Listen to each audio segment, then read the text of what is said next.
Hallo, hier ist Muho aus Osaka. Heute will ich auf eine Frage eingehen, die mir so und auch so ähnlich, glaube ich, noch nie gestellt wurde. Ich lese sie mal kurz vor. Eine Frage an Muho. Denkst du, du könntest der nächste Dalai Lama werden? Innerlich so wie auch formal. Wobei das ja nicht geht, weil man auserwählt werden muss. Falls ja, also das so wäre, dann würde ich den Antrag auch formell unterstützen. Danke für die Frage. Ne? Eine lustige Frage, obwohl es natürlich eine typische Schlauchbootfrage ist. Ne? Also Schlauchbootfrage ist eine Frage, wo ich dann zurückfragen würde, und was hat es mit dir zu tun? Ne? Und selbst wenn ich zum Dalai Lama auserwählt werden könnte, in diesem oder im nächsten Leben, ne? Was hat das mit deinem Leben zu tun, hier und heute? Ne? Die Antwort ist vermutlich nichts. Aber du könntest dir die Frage ja auch auf dich selbst bezogen stellen. Ne? Und wie ist es mit mir? Das heißt, dir als Zuschauer. Ist es möglich, dass du oder irgendein anderer von meinen Zuschauern zum nächsten Dalai Lama gewählt wird? Darüber möchte ich mir ein paar Gedanken machen. Ne? Zu dem Zeitpunkt, wo ich dieses Video aufnehme, geht es dem Papst Franz nicht allzu gut. Ne? Beziehungsweise er heißt ja Franziskus. Ich gehöre zu den Leuten, die sich eigentlich gewünscht hätten, dass er einfach Franz genannt wird. Ne? Wie dem auch sei. Ich weiß nicht, was man einem Mensch in so einer Situation wünscht. Ein langes Leben. Aber... Und darüber haben die Dunja und ich auch immer wieder gesprochen. Ne? Ein langes Leben kann ja auch langes Leiden bedeuten. Ne? Und als Papst hat er ja einen Platz gleich zur Rechten vom Herrn Jesus persönlich sicher. Ne? Insofern, ich wünsche ihm nur das Beste. Ne? Aber ob das Beste bedeutet, dass er noch Wochen, Monate zu leiden hat oder... Das ist eine andere Frage. Ne? Und wenn dieses Video hochgeladen ist, es besteht natürlich theoretisch die Möglichkeit, dass er dann schon zur Rechten Gottes sitzt. Und das würde bedeuten, dass der nächste Papst ausgewählt wird. Wie das genau funktioniert, weiß ich nicht, aber es wird dann eine Konklave, heißt das, glaube ich, einberufen. Und die Kardinäle, die es so weltweit gibt, die versammeln sich in Rom, um den nächsten Papst zu wählen. Und ich glaube, es müssen 2/3 sein, die sich für denselben Kandidaten entscheiden. Und es muss nicht einer von den Kardinälen sein. Soweit ich weiß, kann es jeder männliche Katholik sein. Und vielleicht irgendwann in der Zukunft könnten das auch weibliche Katholiken sein. Ne? Aber derzeit, du musst Katholik sein, du musst männlich sein, um zum Papst gewählt zu werden. Aber theoretisch jeder männliche Katholik hat die Möglichkeit, zum nächsten Papst zu werden. Wie ist es mit dem Dalai Lama? Wenn ihr Genaues wissen wollt, müsstet ihr einen tibetischen Buddhist fragen. Aber ich glaube, die kurze Antwort ist nein. Keiner von uns kann zum nächsten Dalai Lama gewählt werden, außer dem gegenwärtigen Dalai Lama. Ich glaube, es war der 14. Ne? Und wenn der zufällig zuschauen sollte, was ich bezweifle, der wird mit Sicherheit auch im nächsten Leben Dalai Lama werden. Wobei, ich glaube, ich habe in irgendeinem Interview mal gehört, dass er gesagt hat, ich überlege mir gar nicht mehr wiedergeboren zu werden. Also in dem Fall wird es keinen nächsten Dalai Lama geben. Aber solange der Dalai Lama wiedergeboren wird, wird er wieder Dalai Lama werden. Und es gibt zwar dieses Auswahlverfahren, ne? Also der Dalai Lama wird in seinem Testament oder so gewisse Angaben machen, wo, wie, wann er wiedergeboren wird. Das wird in einem gewissen Zeitraum nach seinem Tod passieren.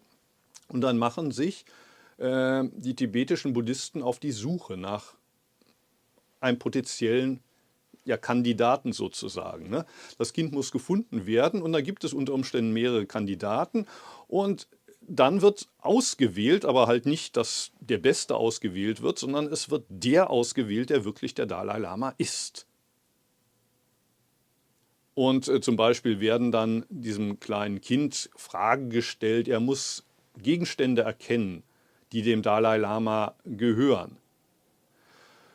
Das heißt, solange du in diesem Moment nicht der Dalai Lama bist, kannst du auch nicht im nächsten oder übernächsten Leben zum Dalai Lama werden. Man könnte jetzt aber die Frage stellen, ja, ist es nicht möglich, dass da ein Fehler passiert, dass die tibetischen Buddhisten den falschen Kandidaten auswählen? Das ist theoretisch möglich, ne? Und es ist auch in der Vergangenheit passiert, dass es dann Streitereien gab. Wer ist denn jetzt der echte neue Lama? Ne? Also beim Dalai Lama ist es, glaube ich, noch nicht passiert, aber beim Panchen Lama zum Beispiel, ne? Dass die Chinesen da einen anderen ausgewählt haben als die Tibeter. Ne? Die einen sagen, das ist die Wiedergeburt vom Panchen Lama und die anderen sagen, nee, der ist es. Ne? Bei anderen Lamas gab es das Problem auch. Das heißt, theoretisch, ne, wenn das überhaupt stimmt mit der Wiedergeburt, ist es möglich, dass wenn du ungefähr zum selben Zeitpunkt sterben solltest, wie der gegenwärtige Dalai Lama. Und in meinem Fall, ich möchte das nicht unbedingt hoffen, denn der Dalai Lama ist eine Ecke älter als ich. Ne? Aber um zum nächsten Dalai Lama gewählt zu werden, müsste ich ungefähr zum selben Zeitpunkt sterben. Idealerweise wahrscheinlich irgendwo in der Gegend von Nordindien, Nepal, denn ich weiß nicht genau, wie das mit der Wiedergeburt ist, aber man hört selten, dass Leute auf der anderen Seite des Planeten wiedergeboren werden oder auf anderen Sternen. Ne? Also in der Regel werden Menschen aus welchem Grund auch immer so im Umkreis von 100, 200, 300 Kilometern wiedergeboren. Ne? Also das würde wahrscheinlich die Wahrscheinlichkeit, dass man dich überhaupt als Kandidaten in Betracht zieht, erhöhen. Wenn du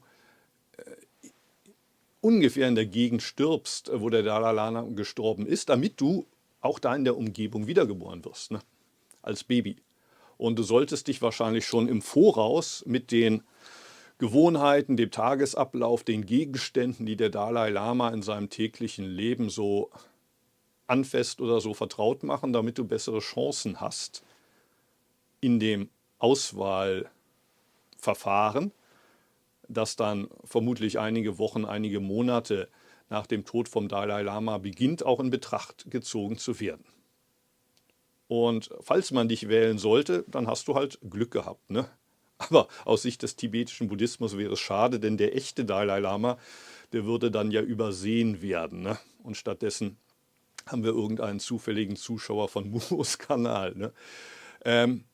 Aber die ganze Frage vielleicht noch ein bisschen zen-mäßiger betrachtet. Der 14. Dalai Lama ist ja laut tibetischen Buddhismus eine Wiedergeburt von Avalokiteshvara, dem Bodhisattva. Ist es möglich, dass du, der in diesem Moment diesem Video zuschaust, dass du entweder inhaltlich oder auch formal, ich weiß gar nicht genau, was du meinst mit dem Unterschied, ne, zu Avalokiteshvara wirst? Und genau um diese Frage geht es zum Beispiel bei dem Koan. Warum hat Avalokiteshvara 1000 Arme? Um dieses Koan zu beantworten, musst du nicht nur inhaltlich oder formal, sondern auch äußerlich. Das ist der Punkt, ne? Du musst auch äußerlich zu Avalokiteshvara werden. Inhaltlich bist du sowieso.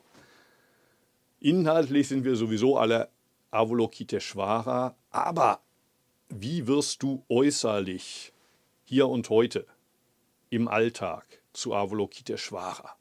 Und wenn dir die Antwort auf dieses Koan gelingt, dann musst du gar nicht noch im nächsten oder übernächsten Leben oder auch in diesem Leben zum Dalai Lama werden. Du bist ja schon Avalokiteshvara. Wozu noch Dalai Lama werden? Okay, danke für diese ausgefallene Frage. Danke fürs Zuschauen. Ich wünsche euch allen einen schönen Tag als Avalokiteshvara, dem Bodhisattva des Mitgefühls, dem Seher der Klänge. Danke und tschüss.